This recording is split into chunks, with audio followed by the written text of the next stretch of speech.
Hi, I'm here with Jag Mundhra on the set of his new film, Shoot on Sight.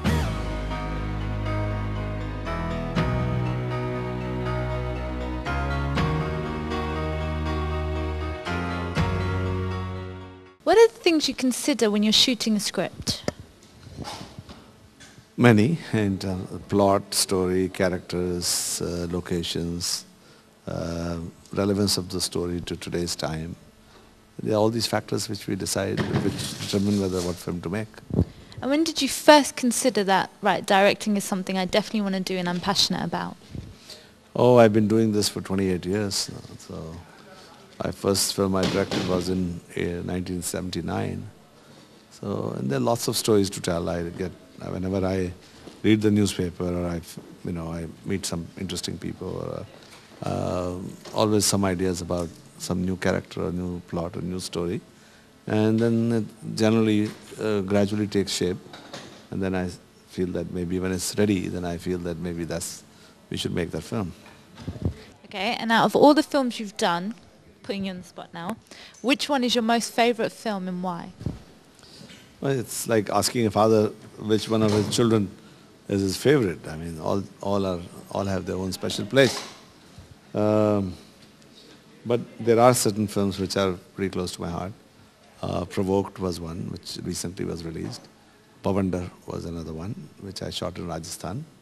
And of course, at present, I'm totally involved with Shoot on Sight, and that's why that's my most favorite film right now, because I'm working on it.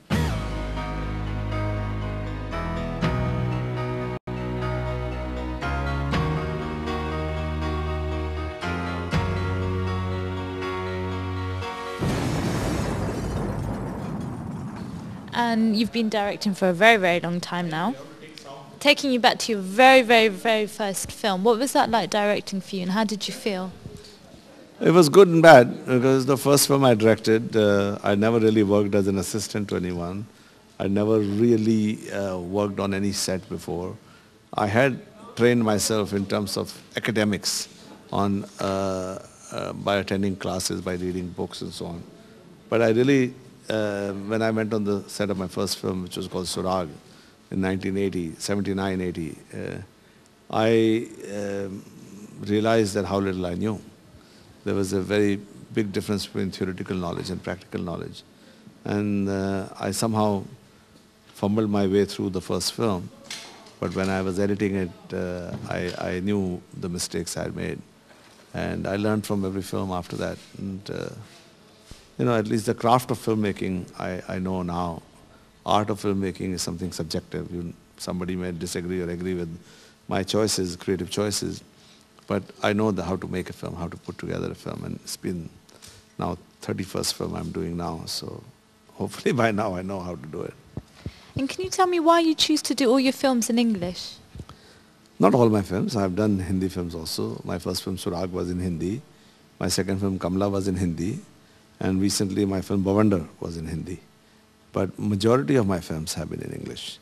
And that's because I'm a global citizen. I live abroad. I don't live in India. I live in Los Angeles. I work in LA. I work in London. I work in India. So English is a language I'm more comfortable with. And the work ethic of working on an English film is has been far better. Now things are improving in India, I believe. But otherwise, it's much more professional, and you can get a film done within a limited amount of time and a reasonable amount of budget. Okay. And going back to a previous film, Provoked, which I think was fantastic, how was that whole experience for you in filming it with Aishwarya Rai? No different than filming with anybody else. She was a professional, and she showed up on the set, did her job, and left. I mean, she was wonderful. She had a very interesting face. Of course, everyone knows the beauty of that face. But I felt that her eyes were very expressive, and I wanted to use them to show the gamut of emotions which the character required. So she was wonderful. I mean, I got along very well with her.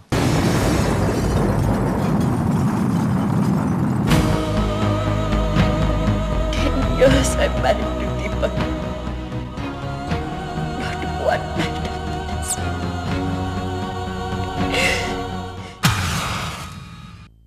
And coming back to your latest film, which you're shooting now, how is the whole experience so far and how is it going? It's going very well. We've shot for 6 weeks. We have We are near the tail end of our filming. The 7th week is the last week, next week. And I've been working in this film with some really wonderful actors. Nasiruddin Shah, Om Puri, Gulshan Grover. Those are from India. And from here we have had Brian Cox, Greta Skaki, Lela Ruas, Ian McPherson, Stephen Grief. Really wonderful actors. So it's been good. Okay, great. And what would you say is the unique selling point of this particular film? Unique selling point. I think the story is very topical, very relevant to what is happening in today's time in England. It's post-July 7 bombing, story of a Muslim police officer of Scotland Yard, and the crisis of conscience he goes through when somehow, because of the fear and because of this whole atmosphere of racial profiling, which happened because of the bombings. And I think the story takes upon many issues which are very sensitive, but at the same time very important to discuss. And I think that's very unique about this film, because it doesn't shy away from addressing issues which are sensitive. And finally, could you give us a bit of information about any new upcoming films? Oh, I don't know about it. This will take me another 6 months to get it ready after the shooting is finished, the editing, the music, the mixing and so on, marketing. So I'm going to be busy with this for the next 6 months. As far as forthcoming films, there are many story ideas, many scripts which I have. And depending on which one gets funded, who gets, it all depends on what happens in future. I don't know. Hi, I'm Jag Mundhra. You are clicking with videowalla.com.